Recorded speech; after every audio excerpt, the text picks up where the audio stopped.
All right, good afternoon, everyone. My name is Mayor Moreau Weinberger, and I want to thank you all for joining us here in Burlington's City Hall. The Saturday evening shooting of 3 young Palestinian college students visiting Burlington on their holiday break was one of the most shocking and disturbing events in this city's history. This horrific, unprovoked attack was a tragic violation of the values and character of this welcoming, inclusive community. I'm grateful that as a result of a huge, coordinated law enforcement response led throughout by the Burlington Police Department, that the suspected shooter was off the streets in less than 24 hours, and that we were able to announce the arrest of Jason Eaton just after midnight last night, so that Burlingtonians were able and relieved to go to school and work this morning knowing that the shooter was in custody. Mr. Eaton has now been arraigned and charged with triple attempted murder, charges that carry the potential for life sentences. This case remains the top priority of the Burlington Police Department. The investigation will continue, as will our collaboration with state and federal partners, to give our prosecutors the strongest case possible and to ensure that Mr. Eaton is held fully accountable for his actions. These law enforcement actions, while outstanding, will not erase the damage done by Saturday night's violence. It is incumbent on all of us to continue supporting the victims, their families, and their communities. We are honored to be joined at this press conference by Rich Price. Rich is a longtime Burlingtonian, and he was hosting the 3 young men during their visit. And he's also the uncle of Hisham Awartani, who was the most seriously injured of the 3 men. I believe we are also joined, although I have not had a chance to meet him directly, we've spoken by phone, but I believe Radi Tamimi is either here or on his way. He just flew in from California this morning, and he is the uncle of Kenan Abdul Hamid. Rich, and I hope you'll share this with Roddy if I don't get a chance to directly, I am so sorry that this terrible event happened to your nephews here in Burlington. Thank you for your collaboration and coordination, Rich, throughout this ordeal, including the conversations that we had yesterday, and please know that the city is going to continue to do all that we can to support you and your loved ones during their recovery.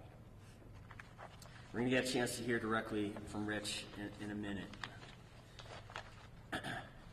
I hope that Burlington's Palestinian, Arab, and Muslim communities see in today's prompt arrest the city's commitment to justice and to keeping all members of our community safe. I have been and will continue to be in communication with Muslim leaders about how Burlington can support their communities through this time of war and high international tension. I want to thank you, Chief Murad, and the hard-working and skilled Detective Bureau led by Lieutenant Mike Belvo for once again bringing a shooting investigation to a prompt resolution. Your quick and forceful actions over a holiday weekend on the heels of the push you've been making to solve the November 12th double homicide speaks to the commitment and the character of the Burlington Police Department. I'm grateful, Chief Murad, also for your leadership creating the Chittenden County Gun Violence Task Force more than 1 year ago, as we experienced a spike in gun violence this community has never experienced before.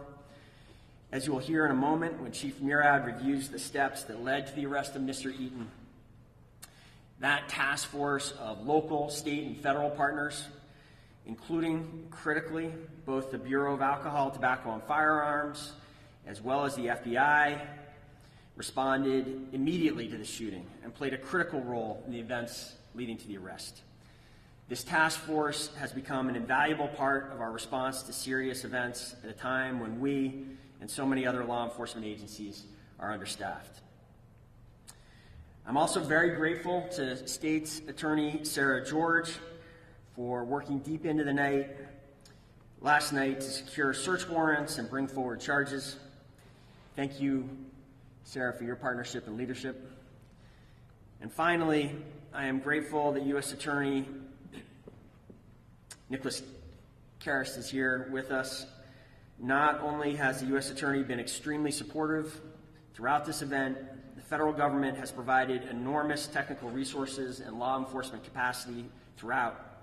And I have received direct support from the White House and the Department of Homeland Security as well as we navigated this unprecedented event.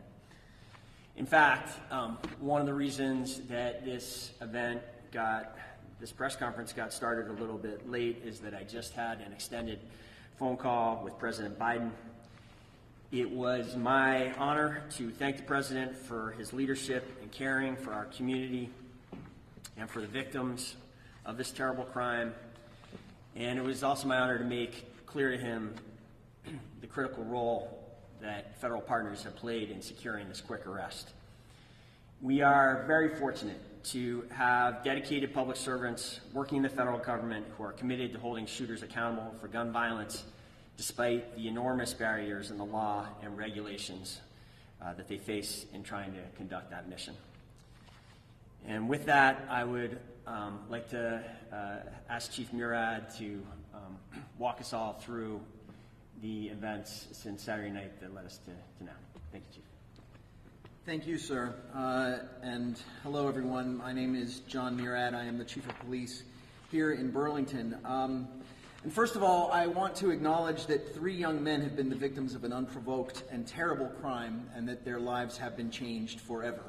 One in particular faces a tremendous struggle and recovery with injuries that may be lifelong. They've been named elsewhere, but in my personal communications with the family and in detectives' communications with the victims, initially that was not something that they wanted, and so our communications thus far have not named them. But in their innocence and their suffering, and for that of their families and their community and our community, that can't go without mention.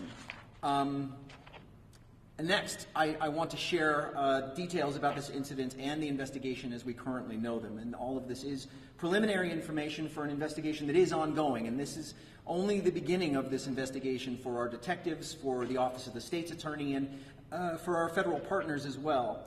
We allege that Jason J. Eaton, 48, committed 3 acts of attempted murder.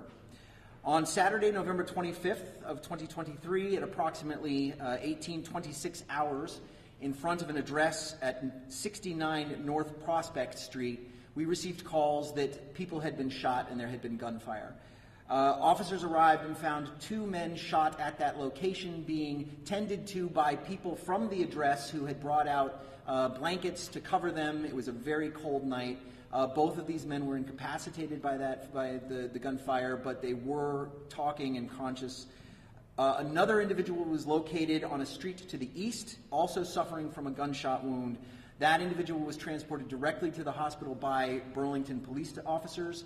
The first 2 young men were treated on the scene in an emergency response sense by our great partners at the Burlington Fire Department, and then were transported to the University of Vermont Medical Center. This began now an investigation. Unfortunately, we have become all too good at this in this city.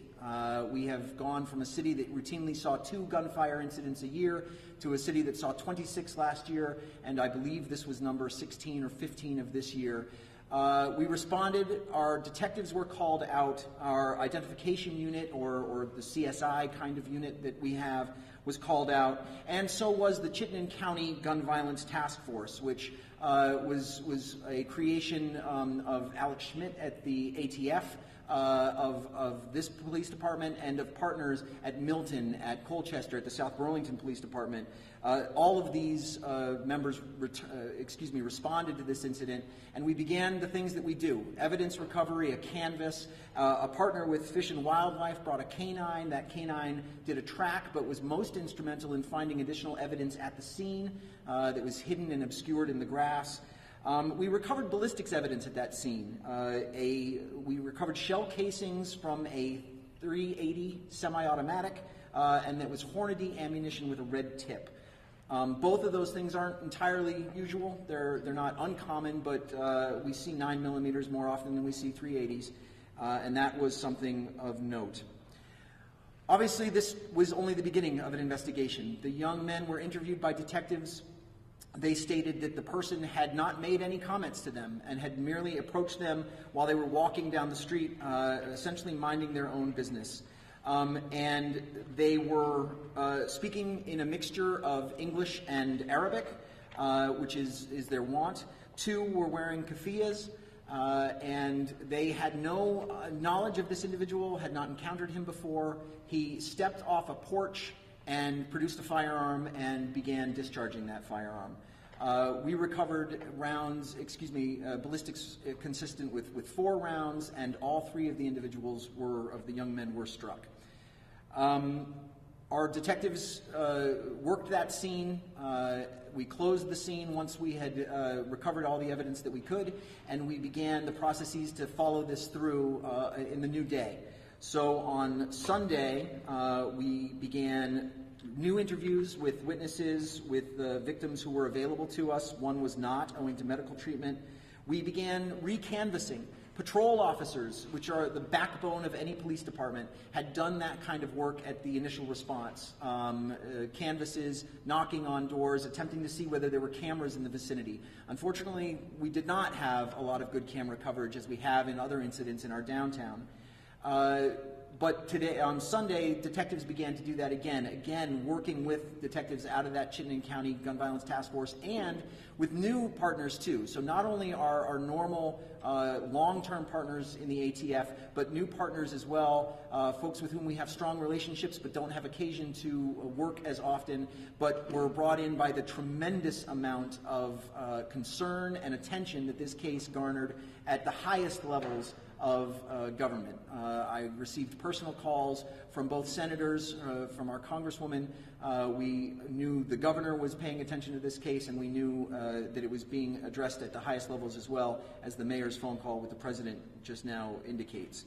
The FBI brought in a number of people and were able to augment our resources as we pursued this case. At approximately just after 3:30, at approximately 15:38, during a door knock canvass at the location of the shooting, members of the ATF knocked on a door that had been closed the night before. Officers that the previous night had done a sweep of that entire location for both investigatory reasons and for security. So armed officers went through that apartment building, but did not have probable cause to go into every single apartment. So if people answered the doors, we spoke to them. And if they didn't, or if the apartment appeared closed, it is in fact a holiday weekend, we had no legal authority to go into units in that moment, especially since at least one witness had indicated that the shooter had in fact left the scene heading north. And so the notion of being able to just enter apartments was not available to us. We instead did this re-canvass door knock, and upon knocking on one door, the ATF agents were greeted by a man who stepped out of the door towards them with his palms up at waist height and stated something to the effect of, "I've been waiting for you." The ATF agents said, "Why is that?" And the gentleman said in some substance, "I would like a lawyer." He stepped into the hallway. They moved between him and the door and said, "Well, why is that?"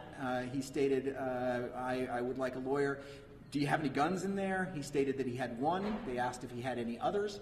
He stated again, "I think I would like a lawyer." At that point, he was detained. He was taken to our police headquarters by a marked cruiser of the Burlington Police Department, and we swept that location only for security, which is a different level of sweep than a search. Closed the locations, secured it, and then obtained a search warrant, working closely with the state's attorney's office and with the U.S. attorney's office to make certain that that warrant was something that was going to be useful to both if it came to being something that we would use either with the state's attorney or with the U.S. attorney. We conducted investigations during that time as well, including finding out that the gentleman in custody, Mr. Eaton, had purchased a .380 recently. We discovered that there was we spoke to some people who knew him. The warrant was granted by a Vermont judge, and it was executed at approximately 21:53 hours. And at that point, during that search, we recovered a .380 firearm and Hornady red tip ammunition. ATF tests through the National Integrated Ballistic Information Network, or NIBIN, have since connected that firearm to the casings that were recovered at the scene of the shooting. You know, cops often say that it's better to be lucky than good, but it's really even better to be both. And I believe that's what we have here. We certainly had a lot of incredibly good work, but to go to an address and find that individual in this way too is a little bit more than just good work. We have a lot more to do, however. Even with this arrest, we are still working. There is more investigation to be done, and that includes trying to determine motive. We still do not know as much as we want to know, but I would urge the public and you in the media to avoid making conclusions based on statements from people who know even less than we currently do. We are working hard to find out this information, and we are nowhere near the end of this investigation. But we are trying to determine what we have beyond the knowledge that, yes, this person, we have full probable cause to believe, committed this horrible, horrible crime. Our next step will be building that case to make certain that it is as strong as possible when we, so that we can deliver it to the state's attorney.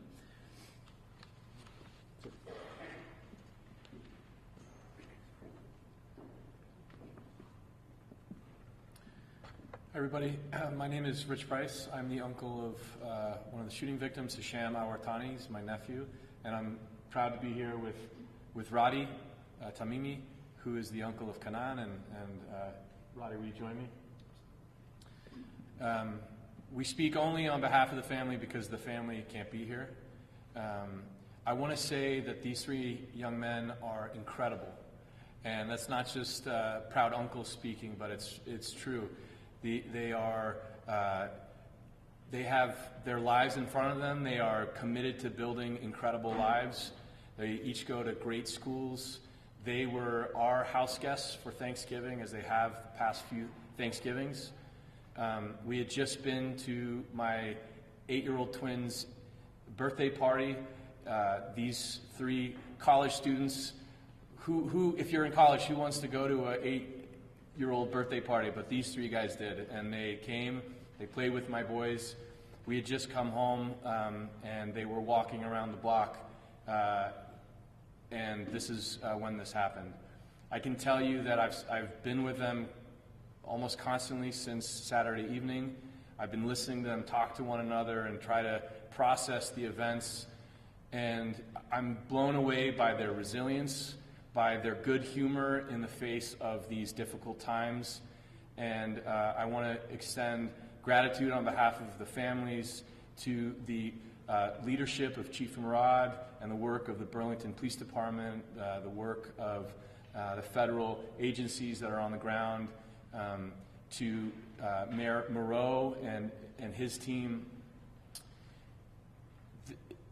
I moved here 15 years ago, and I never imagined that this sort of thing could happen. And my sister lives in the occupied West Bank, and people often ask me, aren't you worried about your sister? Aren't you worried about your nephews and your niece? And the reality is, as difficult as their life is, they are surrounded by an incredible sense of community. And tragic irony is not even the right phrase, but to have them come stay with me for Thanksgiving and have something like this happen speaks to the level of civic vitriol, speaks to the level of hatred that exists in some corners of this country. It speaks to a sickness of gun violence that exists in this country. And I'm proud of, even though this is devastating that this happened in this community, I am really proud and grateful to the community that is here and has rallied around our family and these boys. And I want to finally say, I'll ask Roddy to say some words, but I want to finally say thank you to the staff at UVM Medical Center. The doctors and nurses and staff have been so kind and committed to the well-being of these young men.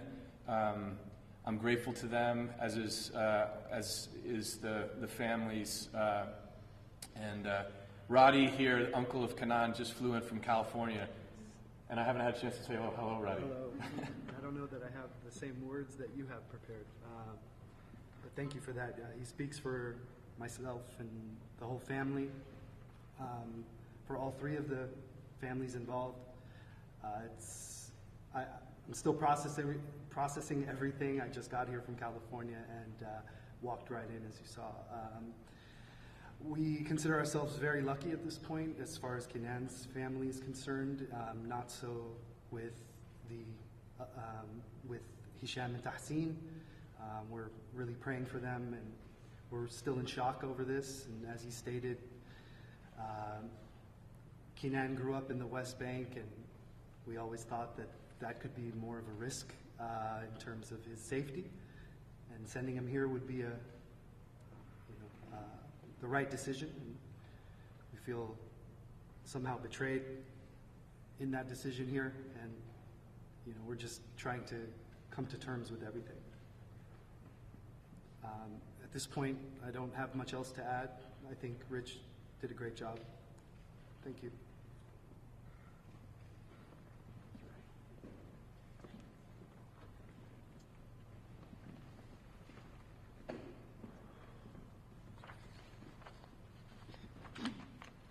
Good afternoon. My name is Sarah George. I am the Chittenden County State's Attorney. I want to start by stressing how infuriating and atrocious this situation is. My office joins the community in the outrage over the gun violence we are experiencing in our community and our state. We join in the outrage over the hate and inhumanity shown to Hisham, Tahsin, and Kenan. Today, our office filed charges against Mr. Eaton, specifically 3 counts of attempted murder, for the senseless, unprovoked violence against these 3 young men. These are 3 life felonies, and although we do not yet have evidence to support a hate crime enhancement, I do want to be clear that there is no question this was a hateful act. We currently live in a world of divisiveness and hate rather than inclusion and love. Our media and our social media are often filled with harmful and false rhetoric that provokes hateful beliefs and pits us against one another. When this rhetoric is coupled with a nation obsessed with firearms and easy access to the same, violence is not just predictable, it is inevitable. As much as we claim otherwise, Vermont is no exception to this. We must, as a community and state, stand strong against hate and divisiveness. We must see the humanity in each other and unite as one community in one state that will not tolerate this hate. And we must reckon with the reality that Vermont has one of, if not the highest, rate of gun deaths in New England. In the meantime, as our community grapples with this reality, my office will continue to work closely with the Burlington Police Department and our federal partners to hold Mr. Eaton accountable and any others who commit such horrendous violence in our home. Thank you.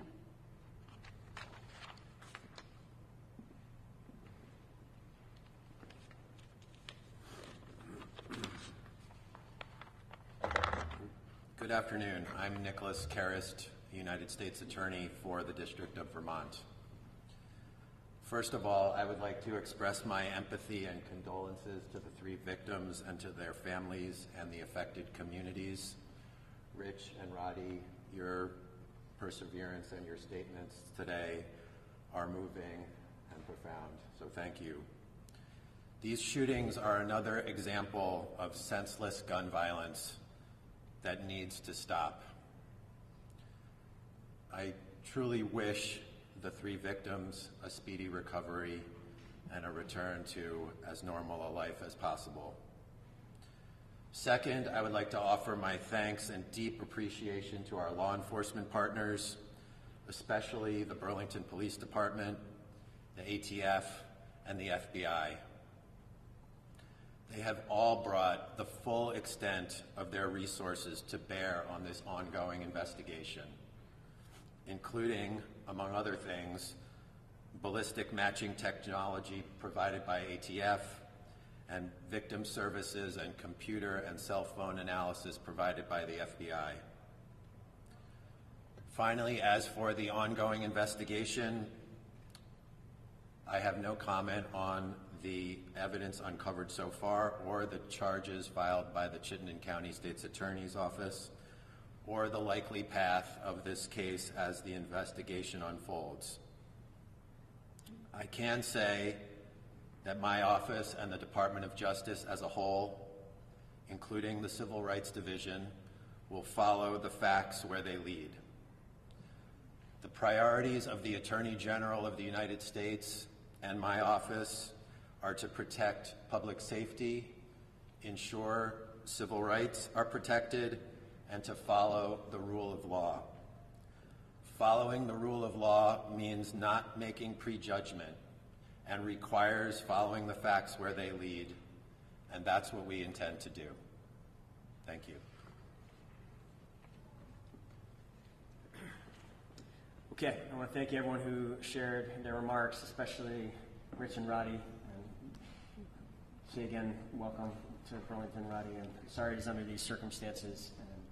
And with that, I think any of us up here would be happy to answer questions. Does Jason Eaton have a record of any sort, a criminal record? Here in Vermont, we have one traffic interaction. We believe that he arrived sometime in the summer and has not been a resident here for long. We believe he came from the Syracuse area, and we have made contact with people who knew him there. We are working on developing whether or not there are additional records in other places. But insofar as Burlington goes, no, it does not appear that he does. It also appears that he's a very recent arrival here. And Chief, you mentioned that the suspect welcomed the officers effectively a day after shooting these young men and said, "I've been waiting for you." How did your officers react? And what was the suspect's mood and general disposition? So the suspect, it was not our officers. These were agents with the ATF, really terrific men who are embedded in this community, work regularly with our officers. They encountered him, from what I understand, in sum and substance. It was a matter of knocking on the door, appearing. He appeared very nervous. He was shaking. He produced his hands empty, stated, "I've been waiting for you." Why's that? "I think I need a lawyer." "Do you have any weapons in there?" "There's a shotgun inside." "Anything else?" "I think I need a lawyer." And at that point, he was detained. His affect was remarkably, there was shakiness and a sense of concern, but also something of a lack of affect. I watched his being presented with the information that he was going to be charged with attempted murder ×3, and his reaction was negative. There was very little reaction, an affect-less reaction to the information that he was going to be charged with attempted murder ×3. Here's so I'd like to.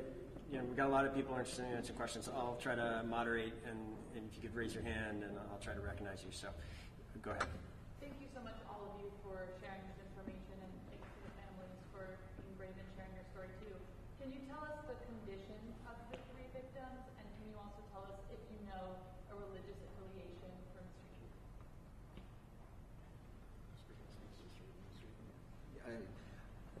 We do not have any information on a religious affiliation for Mr. Eaton.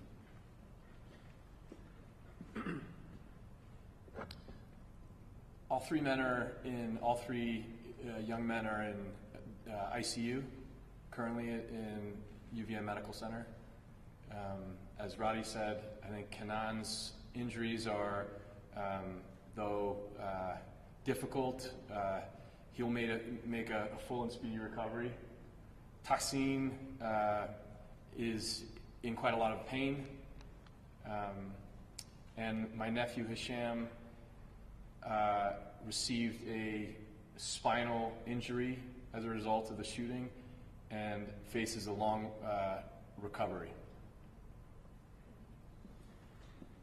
Okay, here in the front row with the blue sweater. Thank you so much.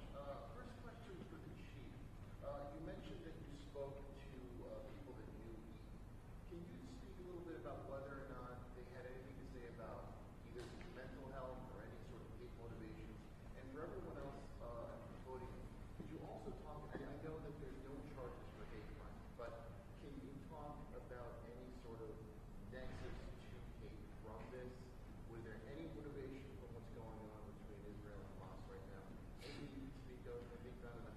So I think the state's attorney's phrase is the phrase that matters. Whether or not this is a hate crime by the law, it was a hateful act. It's one that we abhor, and anybody who steps out from a porch and attacks 3 random passerby for whatever reason is expressing a form of hate. I'm not prepared to speak about what we learned from the individuals who know Mr. Eaton. That's part of the ongoing case. We are working hard on making these kinds of determinations. Among other evidence that was recovered at the apartment is computer evidence. We will be making efforts with the great assistance of the Federal Bureau of Investigation and the incredible skill sets that they can bring to bear on looking into those devices and seeing whether or not we find histories. We know that in other instances, in other places, there have been writings, for example. There have been things that people have left, social media ghosts and things online that have given us the opportunity to impute motive. We do not currently have that, and what we do have I'm not yet prepared to discuss at this stage of the investigation.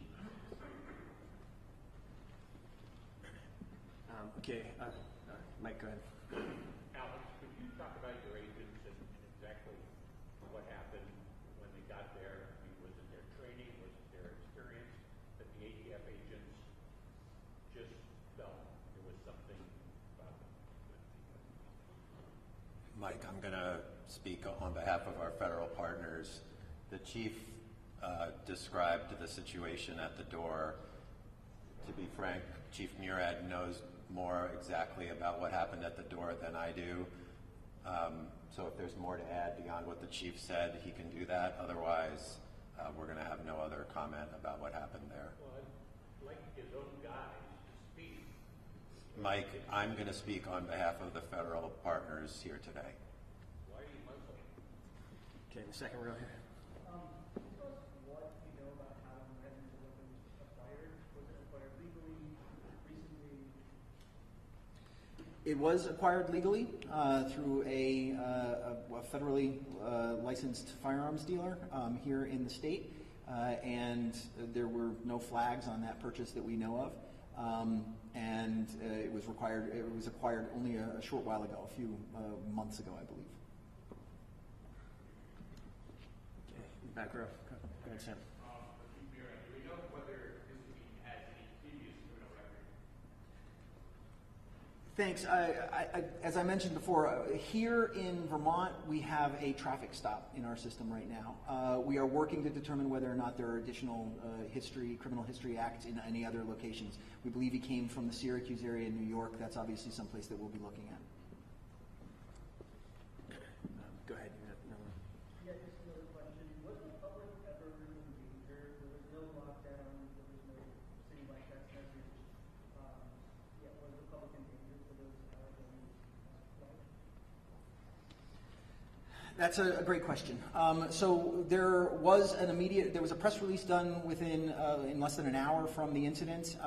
We did close the location where it happened in order to facilitate investigation. We did not have any information that made it something that was an act that might have had wider public safety implications. Look, there are times where we have acts of violence in this city, and there's always the opportunity for that act of violence to either affect the people that it's targeted, affect people who are in the nearby vicinity, or to have wider implications as well. Last, as the mayor mentioned, we are currently still working on a double murder that occurred in the beginning of November. These acts, when they happen, have the potential to hurt many people. We do not lock down an entire city for something like that, absent there being other kinds of circumstance. In this case, we did not have that. And as I said, this was a matter of trying to figure out what we had and working as quickly as we could to address that. One question for Ms. George about the charges. Can we just well, if you want to be recognized again, I'll come to you in a second. Can you go ahead first, Pat? Chief Murad touched on this, looking for, regarding the hate crime situation and how you have to go through computers and his writings and things like that. But I'm curious, in general, for hate crimes, what are some of the caveats, the legal caveats that you have to prosecute for a hate crime, and how difficult is it to prosecute a hate thank you. I can answer that. We are very lucky in Vermont. We don't have a lot of these incidents occur, but it does make, it's an enhancement of a particular crime that is an additional element that the state has to prove beyond a reasonable doubt. So typically the state has no requirement to prove motive. Many jurors, of course, have their opinions on that, and prosecutors might put forth a theory, but it is not an element that we have to prove. When you add a hate crime enhancement, that changes things. It means that we actually have to prove beyond a reasonable doubt an additional element of the crime. Sometimes that's quite clear based on things that might have been said by the defendant or things that may have been immediately present in an apartment or online, but we do need direct and great evidence to support that additional element. I would also just say that in this particular case, these are life felonies, and in Vermont, if it is being added to a felony that is 5 years or more, it actually just becomes a aggravating factor to be decided at sentencing. So in this particular case, even with the hate crime enhancement, he would still be facing the same penalty, 20 years to life, but the judge could find an aggravating factor if the state proves that element beyond a reasonable doubt. Did that address your question for Attorney George? My question for you then is, can you assure other young people who want to come to Burlington, no matter where they're from in the world, that they're safe? So again, I think one of the tragedies of this event is that Burlington is a community that seeks to be extremely welcoming and inclusive to all. It is a place that wants to care for everyone, and this violence violates all that. It violates our most deeply held values and goals as a community. So we certainly will do everything we can to ensure that this is a tragic, terrible anomaly to the experience that most visitors have, that almost all visitors have to this community. Okay, I'm trying to get to people who haven't spoken yet. Liam, go ahead. I know the state statute changed 2 years ago on the hate crime enhancement, Sarah. So do you think it's now the act is motivated in whole or part by perceived identity? Does that make it easier potentially to prove that beyond a reasonable doubt for your office? I think that would depend on the particular identity being discussed. In some cases, I think it would, and in others, I'm not sure it would make much difference. Again, we haven't had to test it, so it's hard to really say for sure. But I know that it is a high burden. It is something that we have wanted to charge in the past and had not had enough to do, and so I've used it as a sentencing enhancement only. Okay, in the second row.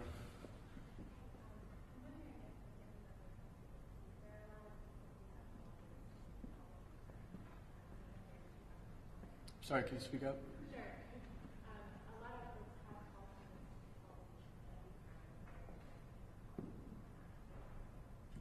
How'd you feel about? I believe the families fear that this was motivated by hate, that these young men were targeted because they were Arabs, that they were wearing keffiyehs. I think that is our fear. I'll speak on behalf of my family, my sister's family. We believe in the sanctity of the presumption of innocence and due process, and so we'll support the authorities as they go through their investigation, but it certainly seems like that's our fear. And Kenan's family shares that same sentiment exactly, absolutely. Hard to imagine in this time and with everything that's happening that it was just a random act. Doesn't feel that way, but we are absolutely willing to wait to find out and let due process take its course. Thank you. Okay, in the back, go ahead. as Burlington has become more familiar with gunfire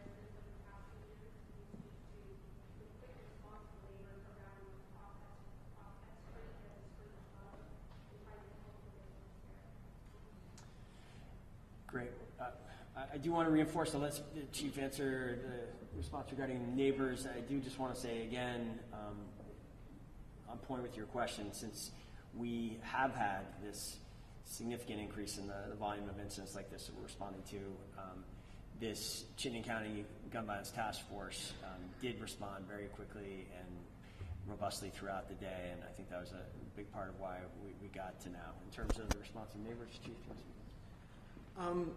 So, yes, as the mayor said, there are, I think the Gun Violence Task Force is incredibly important. Its deployment is something that we have gotten pretty good at as far as calling people out, having people respond. What you're asking about, I believe, are the neighbors who assisted. And I think that that is a picture of the other side and the larger side, the more important side of this community. That you had people inside who came out and immediately began to care for these injured young men. And reacted in a way that was about helping and about the same kind of positive communal aspects that are the hallmark of this community, and not the actions of this individual that we are going to do our best to hold accountable. Okay, we are going to take a couple more questions. Go ahead. Can you tell us anything more about the traffic stop?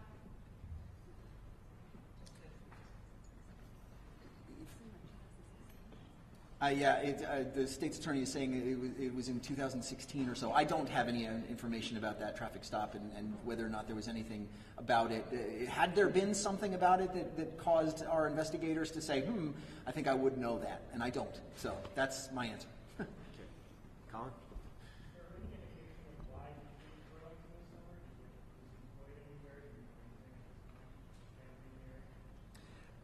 No, at this point we don't have that information. That's all going to be part of an investigation. Although, as the state's attorney mentioned, motive is important to us to know. It is not necessarily a component of a charge. Our object was to determine that we have the physical evidence that associates him with this act, and I'm confident that evidence is very strong. Okay, I want to thank everyone for coming today. I want to say again thank you to the families for being here. I think a number of us will remain around if there are further questions, but I think we'll end the program here. Thank you all to the members of the press corps from really around the country, around the world for being here, and we'll work to get you additional answers if you need them through the day. Thank you. Can I introduce you to Robbie? Yes. This is U.S. Attorney.